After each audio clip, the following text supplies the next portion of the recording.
आज हम देखते हैं एक इम्पॉर्टेंट केस, केशव नंद भारती बनाम स्टेट ऑफ केरल। ये बात है साल 1970 की। केरल राज्य की सरकार ने एक कानून पास किया जिससे मंदिर की ज़मीन सरकार के हाथ में चली जाती। ये मंदिर केशव नंद भारती जी चलाते थे। वो एक साधु थे, शंकराचार्य परंपरा के अनुयायी। उन्हें यह बात सही नहीं लगी। उन्होंने सुप्रीम कोर्ट में केस दाखिल किया।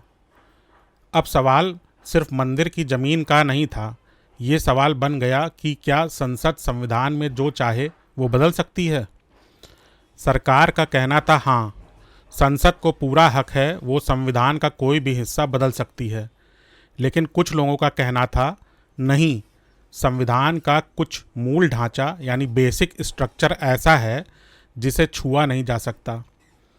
इस केस में सुप्रीम कोर्ट की 13 जजों की सबसे बड़ी बेंच बैठी। अब तक की सबसे बड़ी बेंच थी भारत के न्याय के इतिहास में। और इस बेंच ने 24 अप्रैल 1973 को ऐतिहासिक फैसला दिया। कोर्ट ने कहा, संसद संविधान में संशोधन कर सकती है, लेकिन संविधान के मूल ढांचे यानी बेसिक स्ट्रक्चर को नहीं बदल सकती। अब ये मूल ढांचा क्या है? कोर्ट ने बताया कि संविधान का जो आधार है, जैसे कि लोकतंत्र, न्यायपालिका की स्वतंत्रता, कानून का राज, धर्मनिरपेक्षता और नागरिकों के मूल अधिकार, इनको संसद नहीं मिटा सकती। ये भारतीय लोकतंत्र की आत्मा है। इस फैसले के बाद संसद को सीमित ताकत मिली। वो सुधार कर सकती है, लेकिन संविधान की आत्मा को नहीं छू सकती।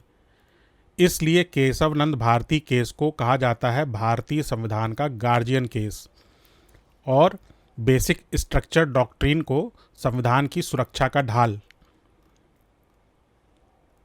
इस केस से सीख ये मिलती है कि कोई भी संस्था, चाहे वह संसद ही क्यों ना हो, संविधान के ऊपर नहीं है।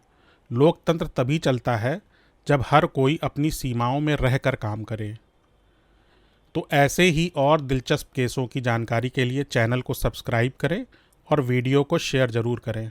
धन्यवाद।